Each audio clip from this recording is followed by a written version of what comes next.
Political editor Aditi नागर इस वक्त हमारे साथ जुड़ गई हैं। अदिति, गृह मंत्री की तरफ से तारीख तो 30 तय की गई थी, लेकिन उससे 12 दिन पहले ही यहां पर सुरक्षा बलों ने बड़ी कार्रवाई करते हुए इसका खात्मा कर दिया है।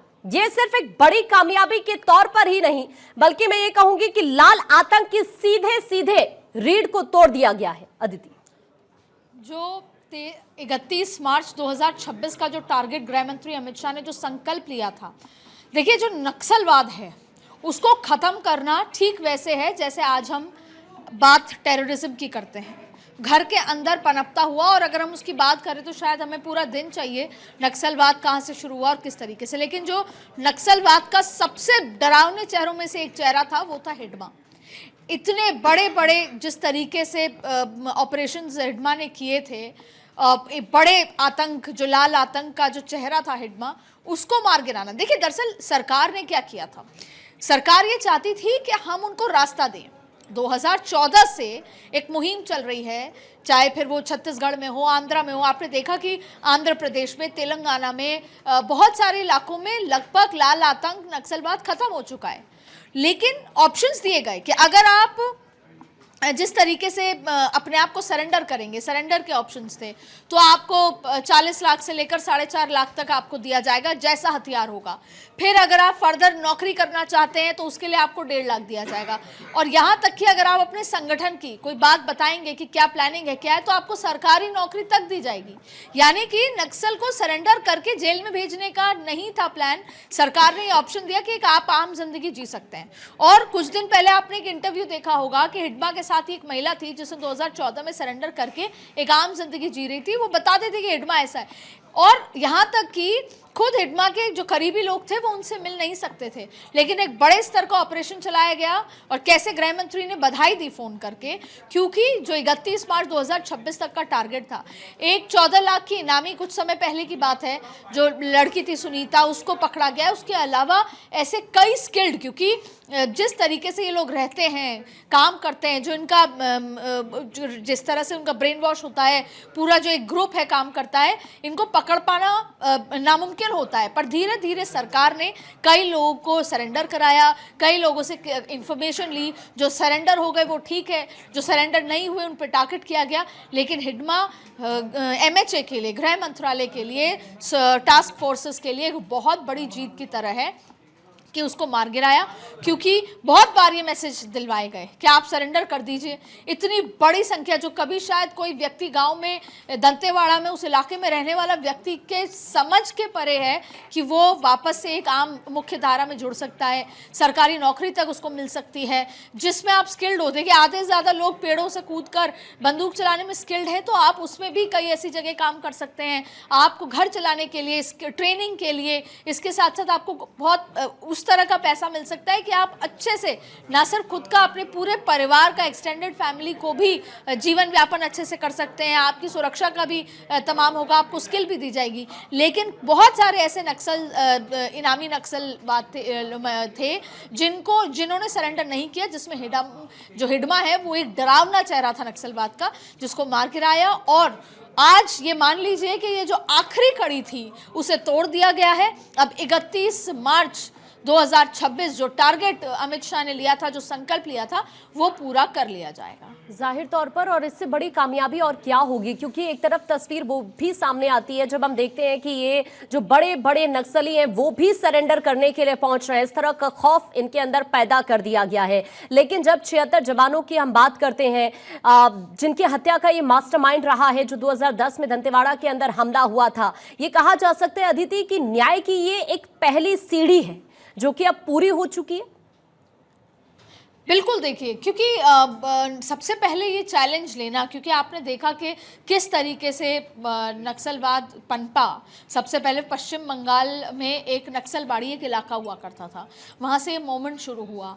जो गरीब लोग थे उनका एक मानना था कि जो अमीर हैं वो पैसा दें, और तमाम तरीके के जो चीज़ों से मूवमेंट शुरू होते होते होते आप देखिए कि पश्चिम बंगाल, फिर छत्तीसगढ़, मध्य प्रदेश, तेलंगाना, आंध्रा, धीरे धीरे वो फैलता गया। और वो इस कदर फैला कि आपने देखा कि कैसे आतंक मचा और कैसे सरकार वर्सेस नक्सल का जो स्थितियां देखी हमने, और कितने आपने शायद आकांक्षा कहानी किससे सुने होंगे ऐसे जिसमें 10-10 साल लग गए थे आंध्रा और तेलंगाना सरकार को एक साथ कि वो नहीं पकड़ पाए थे बड़े नक्सल्स को। लेकिन उसके बाद 2014 के बाद ये मुहिम तेज हुई, 2026 तक का टारगेट गृह मंत्री अमित शाह ने खुद रखा 2019 के बाद। और ऐसे में जो आज जो जिस तरीके से खुद गृह मंत्री ने फोन करके बधाई देना, ये आप देख लीजिए कि वो खात्मे की ओर हम खत्म हो चुका है। जो नक्सल का जो डर था, आतंक था, वो ऑलमोस्ट खत्म हो चुका है। अब या तो बचे हुए सरेंडर कर देंगे, जैसा आप देख रहे हैं कि ज्यादातर लगभग 62% ऐसे लोग हैं जुड़े हुए जिन्होंने खुद सरेंडर कर दिया, मुख्य धारा में वो आ गए, वो अपना नॉर्मल जीवन यापन कर रहे हैं। सरकार से बड़े मात्रा में पैसा और सहयोग उनको मिला मुख्य धारा में रहने के लिए। हालांकि ये बात अलग है कि अभी जाहिर तौर पे एक सर्वेलेंस होती है कि कहीं ना कहीं वो वापस रेडिकलाइज होकर ना चले जाएं, लेकिन ऐसी स्थिति में हिडमा का मरना ये इस पूरी कड़ी में जो इस संकल्प लिया गया था उसके लिए एक बहुत बड़ी खुशी की बात है कि आज उस सीढ़ी की बस आखिरी सीढ़ी चढ़नी बाकी है और शायद वो 31 मार्च तक वो जो एक संकल्प है वो पूरी तरीके से पूरा हो जाएगा। अदिति, 12 दिन पहले इस ऑपरेशन का पूरा हो जाना, यानी समय से पहले जो सरकार की हम नई नीति की बात करते हैं, यानी जो नई आक्रामक सुरक्षा नीति है, उसी का ये संकेत कहा जाए जो धरातल पर क्लियरली अब नजर आता है। बिल्कुल, देखिए ये और सबसे बड़ी बात है कि ये बधाई की बात है। दो चीजें जो गृह मंत्रालय की तरफ से हुई, एक जिस तरीके से 370 शायद आपका जब जन्म हुआ होगा आकांक्षा, उससे पहले से हम ये जम्मू कश्मीर के इश्यूज़ को समझते आए, कैसे कश्मीरी पंडित वहाँ से निकले और कैसे तमाम तरीके की चीज़ें हुई, कैसे हर छोटी बात पर वहाँ कर्फ्यू होता था, कैसे हर मुद्दे पर वहाँ पर पत्थरबाजी होती थी। उसमें जो बच्चे थे जो जिनको आजकल की स्लैंग में जेनजी कहा जाता है, उनको तुरंत हाथ में पत्थर पकड़ा दिए जाते थे। तो सवाल यही है कि जब 370 हटाया गया, वहाँ पर एक पथराव तक नहीं हुआ। गृह मंत्रालय की वो सबसे बड़ी जीत थी और ये भारत के इतिहास में हमेशा याद रखा जाएगा कि वो 370 जो हुआ था, जो इतनी बड़ी बात थी, जो ना सिर्फ भारत बल्कि जो पड़ोसी देश है उनके लिए इतनी बड़ी बात थी। इसको यूएन तक में ये मसला चला गया और जब इसको रिवोक किया गया तो उस समय एक पत्थर तक नहीं चला। और किस शांति के साथ हुआ, ये एक बहुत बड़ी जीत गृह मंत्रालय की थी। और दूसरी सबसे बड़ी जीत कि नक्सलवाद का जो ये खात्मा हुआ धीरे धीरे साम दाम दंड भेद से। देखिए, अमित शाह का ने एक बार ये संकल्प ले लिया कि उनको ये काम करना है, तो फिर उन्होंने नक्सलवाद जैसा सबसे डिफिकल्ट काम, जिसका पूर्णतः सफाई ये असंभव थी कि ये धरातल पे उतर जाए, लेकिन उसके लिए उनको ये ऑप्शंस भी दिया गया कि आप मुख्यधारा में आइए। उनको ये भी कहा गया कि आर्थिक रूप से आपको हर तरह की मदद मिलेगी।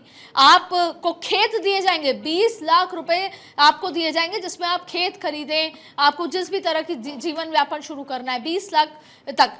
और इसके अलावा देखिए, उनको भी फंडिंग हुआ करती थी। ये आप सिर्फ ये मत समझिए कि ये सिर्फ केवल नक्सल जो गांव और छत्तीसगढ़ माओवादी और इस तरह से जुड़ा हुआ था। कहीं ना कहीं भारत को डिस्टेबलाइज करने के लिए ये इंटरनेशनल फंडिंग आने लगी थी। ये जाल बहुत बड़ा हो गया था और यही वजह थी कि सरकार को इसको हर स्थिति में रोकना था, क्योंकि एक बहुत बड़े रूप में इसको लाल आतंक कहा जाता है। ये बड़े रूप में ये आतंक ही था जिसमें इंटरनेशनल फंडिंग, इसलिए जब कई लोगों ने जब सरेंडर किया और जब उनका ये देखा गया कि उनके पास कितना पैसा है, तो करोड़ों रुपए उनके पास मिले।